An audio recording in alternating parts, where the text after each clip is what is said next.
दोस्तों नमस्कार, स्वागत है आपका फील्ड स्टडी मंत्रा टिप चैनल पे। यूपी SSC में एक बहुत बहुप्रतीक्षित भर्ती बीडीओ की जिसका रिजल्ट अभी आयोग के द्वारा जारी नहीं किया गया है और पहले उन्होंने कहा था कि जुलाई में हम रिजल्ट जारी कर देंगे। थोड़ा सा डिले हो गया है, अगस्त में लास्ट तक आपको या 15 सितंबर तक आपका रिजल्ट आपको देखने को मिल जाएगा।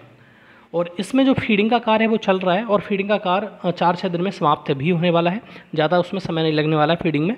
आपको मान लो कि 12-13 या 15 तक मैक्सिमम आपका फीडिंग का जो कार्य है बीडीओ भर्ती का वो समाप्त हो जाएगा। और बहुत सारे लोगों के मन में ये क्यूरियोसिटी है कि इसकी जो सेकंड लिस्ट है वो आएगी कि नहीं आएगी। दोस्तों इसी के बारे में इस वीडियो में हम चर्चा करने वाले हैं और चैनल पे पहली बार आए हैं तो चैनल को जरूर सब्सक्राइब करके रखिए और जिससे आने वाली वीडियो को नोटिफिकेशन आपको मिलते रहेंगे। बेल आइकन दबा देना। दोस्तों ये जो बीडीओ की भर्ती है इसमें 1953 पद हैं और एक साथी कमेंट बॉक्स में लिख के बोल रहे थे कि आपको कुछ मालूम भी है 1853 है। भाई 100 पद कम हो गए, मेरे को नहीं मालूम, लेकिन आप थोड़ा जानकारी कर लीजिए। 1953 पद है। पिछली बार भी 1953 ही थे, इस बार भी 1953 है। हाँ बहरहाल लो छोड़िए, इस चीज़ के बारे में कुछ नहीं चर्चा करनी है। बात करनी है बीडीओ री एग्ज़ाम की सेकेंड डीबी लिस्ट की। आपको मालूम है कि 4065 लोगों का जो शुरुआत हुई थी, 4065 लोगों को डीबी के लिए शॉर्ट लिस्ट किया गया था, मतलब बीडीओ भर्ती के लिए। और 1953 पद हैं, लगभग जस्ट 2 टाइम मान सकते हो, तो 2 गुने से थोड़े से कम है। और इसमें लगभग ऐसा समझ सकते हो 450 से लेकर 500 लोगों ने डीबी को स्किप भी कर दिया है। ऐसी बात नहीं है डीबी स्किप नहीं किया है, 5000 नहीं साथियों, 500, लगभग 450 से लेकर 500 का डाटा है कि लोगों ने डीबी स्किप कर दिया है। और इसीलिए लोग पूछते हैं कि इसकी सेकंड डीबी लिस्ट आ सकती है कि नहीं आ सकती है और आएगी कि नहीं आएगी, बस इतना समझ लीजिए साथियों। आपकी जब तक फीडिंग नहीं हो रही है, जैसे फीडिंग हो जाएगी उसके बाद में डेटा मालूम पड़ जाएगा।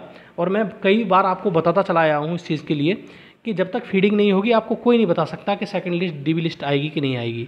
हाँ जब ये डाटा सब फीडिंग हो जाएगा, सब कुछ हो जाएगा इसका काम, तो उसमें ये मालूम पड़ जाएगा कि अमुक कैटेगरी में या सारी कैटेगरियों में इस जो हमारा रिक्वायर्ड जो छात्र छात्राओं को बुलाने का वो होता है, एक प्रोसीजर है इन लोगों का, कि उसके अकॉर्डिंग आ रहे हैं कि नहीं आ रहे हैं।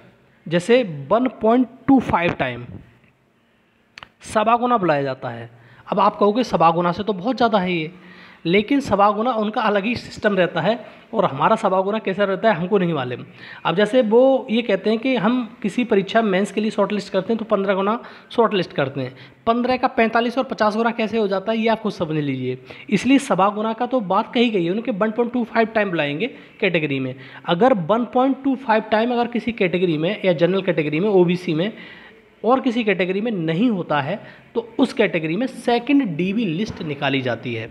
ठीक है, ये बात ध्यान रखना। तो सेकंड डीबी लिस्ट की आएगी कि नहीं आएगी बस इतना बता दीजिए।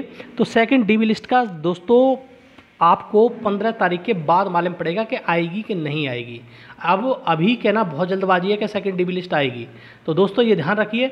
और अगर आयोग की मंशा है कि इसका रिजल्ट दे दिया जाए तो सेकंड डीबी लिस्ट बिल्कुल नहीं आएगी। जो मैंने उस दिन कहा था मैं फिर कह रहा हूँ, अगर सेकंड डीबी लिस्ट आई तो 2 महीने खिंचेंगे, कम से कम 2 से ढाई महीने, 3 महीने भी हो सकते हैं वो रिजल्ट के लिए। अगर सेकंड डीबी लिस्ट नहीं आई तो आपका रिजल्ट 15 सितंबर तक हर हाल में जारी कर दिया जाएगा आयोग के द्वारा। अगर सेकंड डीबी लिस्ट आ गई तो 3-4 महीने फिर मान लेना कि ये फिर खिंच जाएगा, फिर नहीं बचेगा ये। ठीक है, लेकिन डीबी की जो सेकंड डीबी लिस्ट है वो उसकी जानकारी आपको मिलेगी 15 जो अगस्त है उसके बाद में। ठीक है दोस्तों, तो आप चिंतित मत होइए, थोड़ा सा आपको समय लगेगा सेकंड डीबी लिस्ट के लिए और थोड़ा सा वेट करिए। 5-6-7 दिन की बात हो रहा है, फिर आपको मालूम पड़ जाएगी आएगी या नहीं आएगी। वैसे जो जानकारी है उसके अकॉर्डिंग जो सेकंड डीबी लिस्ट है बहुत ना के बराबर चांस हैं कि आने की उम्मीद है। ठीक दोस्तों, तो ये है वीडियो अच्छा लगता है तो लाइक शेयर कर दिया करो, चैनल सब्सक्राइब कर लो। धन्यवाद।